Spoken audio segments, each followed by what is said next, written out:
I don't believe every ghost story truckers tell. Most of them are just the product of too many hours on the road and way too much bad coffee. But there are some things you see out here in the dead of night that you just can't explain away. This happened on a winter route I only ever ran once. It was just after midnight when I saw her. She was standing at the edge of the highway, right next to a broken down mile marker. There was no car, no lights, nothing. Just a woman in a long coat facing the road. Snow was coming down hard, sticking to everything. The asphalt, my windshield, the guardrails. I slowed down without even thinking about it. That was my first mistake. She raised her arm just slightly. Not really a wave, just enough to be seen. I pulled over when she climbed into the cab. The cold followed her in. And I don't mean the normal winter cold. This was the kind that makes your breath feel sharp in your chest. She didn't thank me. She didn't even look at me. She just said, "You're going the right way." Her voice sounded distant, like it was coming from far away, even though she was right there next to me. I glanced at the side mirror out of habit. That's when I saw something was wrong. She wasn't reflected in it. The seat was there. The window was there. But she wasn't. I looked directly at her, then back at the mirror. Nothing. I tried to rationalize it, telling myself the glass was just fogged up, that the snow and the glare were messing with my eyes. She asked me how long I'd been driving. I answered without thinking. She just nodded, like she already knew the answer. As we drove, the CB radio started crackling softly. It wasn't voices, just this low, persistent static you barely notice. She leaned closer to the dash. "They hear us better at night," she said. I asked who. She gave this faint, unsettling smile. "The ones who stopped." That S, when I realized the temperature inside the cab had dropped so much that frost was starting to form on the corners of the windshield. I asked her where she was headed. She looked at me for the very first time. "Home," she said. But the word sounded wrong, hollow, like it didn't mean what it was supposed to. After about an hour, the road signs stopped making any sense. Town names started repeating. The distances on the signs didn't change. My GPS just spun endlessly, trying to recalculate. She watched the screen calmly. "It always does that," she said. I told her I was pulling over at the next rest stop. "There isn't one anymore," she replied matter-of-factly. I slowed down anyway. She placed her hand on the dashboard, but her hand didn't press down. It passed right through the surface like smoke. I slammed on the brakes. The truck skidded a bit on the ice before stopping. When I looked over at the passenger seat, it was empty. But the cold was still there, and the smell. old perfume mixed with damp earth.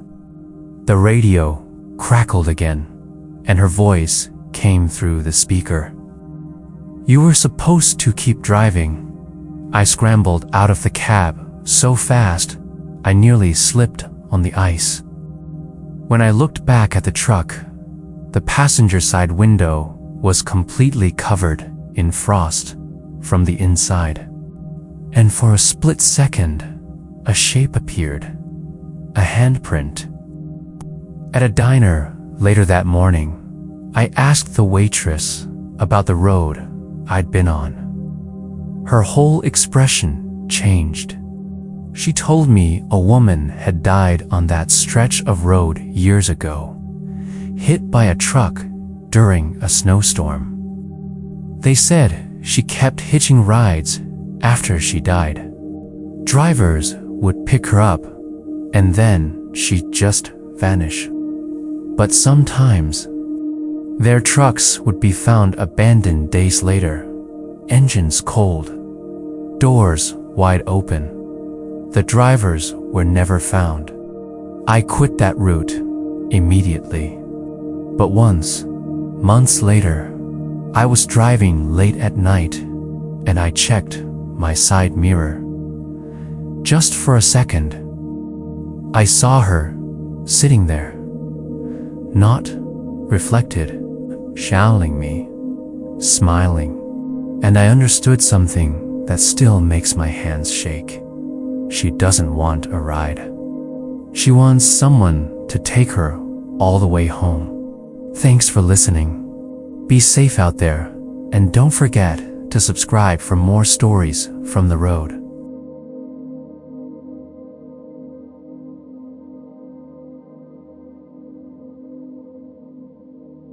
I've been driving trucks for most of my adult life. Long enough to know that the road has its own rules. Long enough to know when something feels wrong. That night, I ignored that feeling.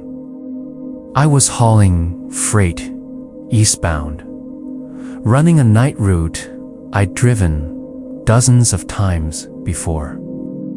The highway cut through miles of empty land.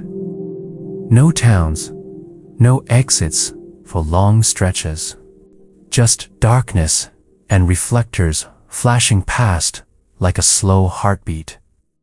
Around 1:40 a.m., fatigue started creeping in, so I turned on the CB radio. Most nights, it's just static, but sometimes you catch another driver trying to stay awake.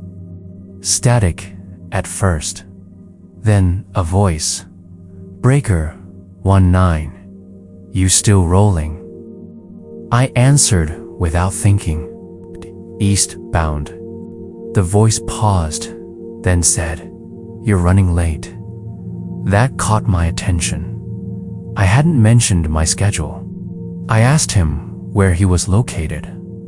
"Mile marker 112, he replied. My stomach tightened. That was exactly where I'd passed less than a minute earlier. I told myself it was a coincidence. Big highway, lots of trucks. I asked what he was hauling. Another pause. Then he said, "My truck number."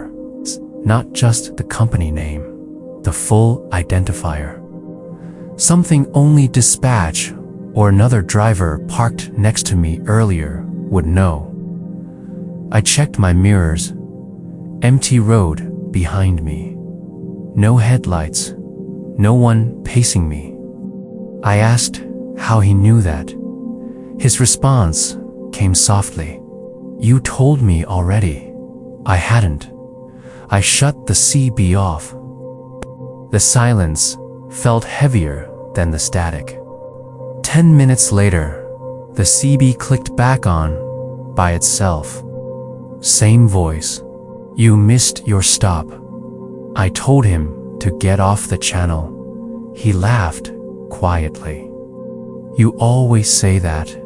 That's when the hairs on my arms stood up.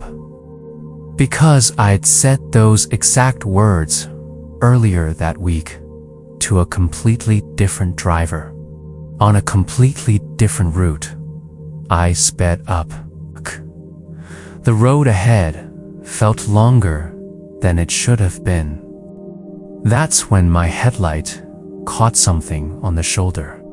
A man, standing still, reflective vest, head down. I slowed instinctively. As I passed him, he lifted his head.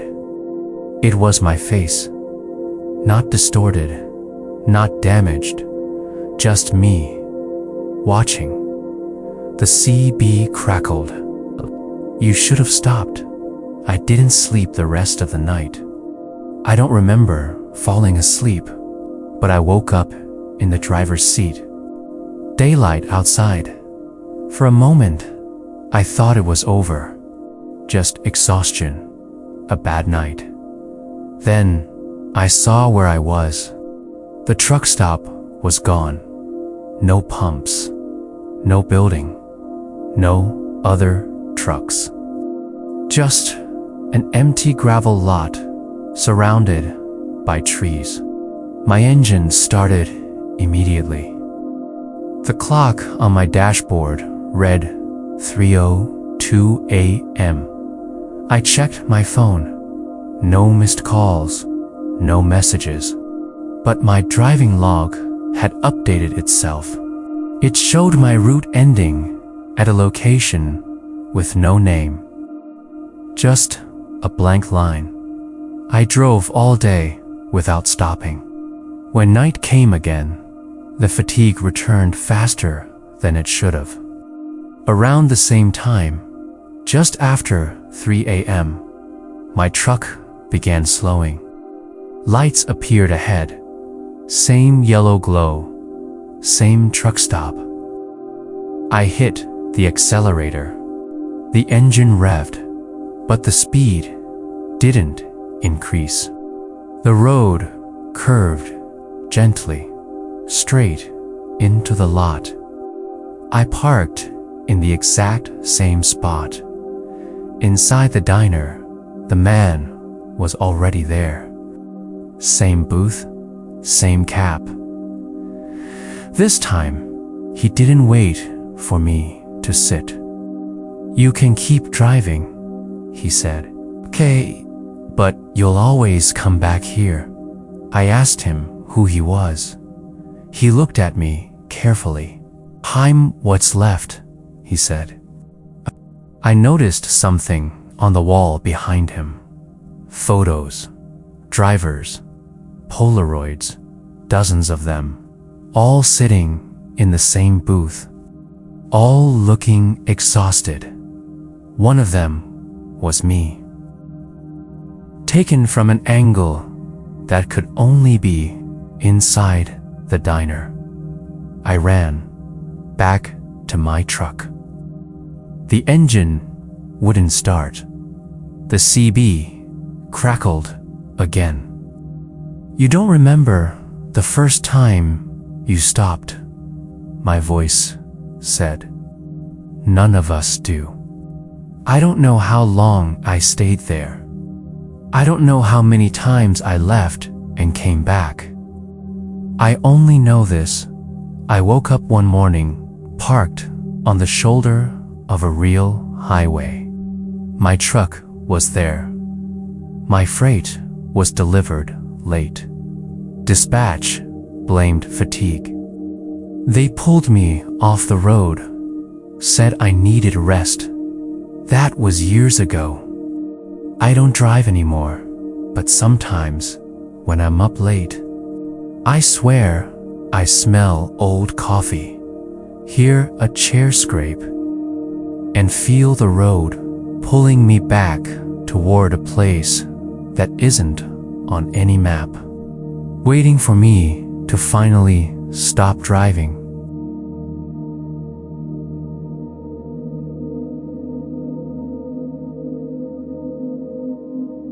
Long-haul driving teaches you to read the road. You learn to spot the patterns that most people miss. The angle of headlights in your mirror. The hum of a specific engine. The precise way another rig holds its distance. That's how I knew something was wrong. I was hauling overnight, cutting through a long stretch of interstate, surrounded by open farmland. No trees, no buildings, just the road and a deep, endless darkness. It's the kind of place where you can see headlights for miles. And for miles, a truck had been behind me, staying perfectly centered in my mirrors. Same distance, same speed. At first, I didn't think much of it. Some drivers like to pace each other. It can make the long, lonely hours feel a little less isolating. 20 minutes turned into 40. He never changed lanes, never fell back, never closed the distance. I decided to test it. I sped up just a little. So did he. I eased off the accelerator, slowing down. He matched me perfectly. A knot of unease tightened in my stomach. I looked closer at the reflection in my mirror. There were no company markings, no reflective decals, not even a glint from a license plate. It was just a dark, hulking shape with two dull headlights that didn't seem to reflect the road properly. I grabbed my CB radio and keyed the mic. "K, any driver riding behind me on eastbound." A burst of static, and then a voice answered. Still here, but the voice, it didn't sound like it came from the speaker. It sounded like it was right there in the cab with me, coming from just behind my seat. My blood ran cold. I snapped my eyes back to the mirror. The cab of the truck behind me looked empty. No silhouette against the glass, no movement. My hands gripped the steering wheel so tight my knuckles turned white. I told myself it was just a glare, a reflection, maybe the fatigue playing tricks on my mind. Up ahead, I saw the lights of a rest stop. I flicked on my turn signal, thinking I could pull in and let whatever this was pass me by. As soon as the signal started blinking, the truck behind me moved closer. Not aggressively, but with a strange, patient certainty. I didn't stop. I kept driving. An hour later, I pulled into a brightly lit truck stop, relief flooding through me like a tidal wave. I parked, killed the engine, and just sat there, breathing heavily. Under the bright fluorescent lights, I could see right into its cab. It was still completely empty. It didn't park. It didn't exit. It just drove straight through the lot and vanished back into the dark it came from.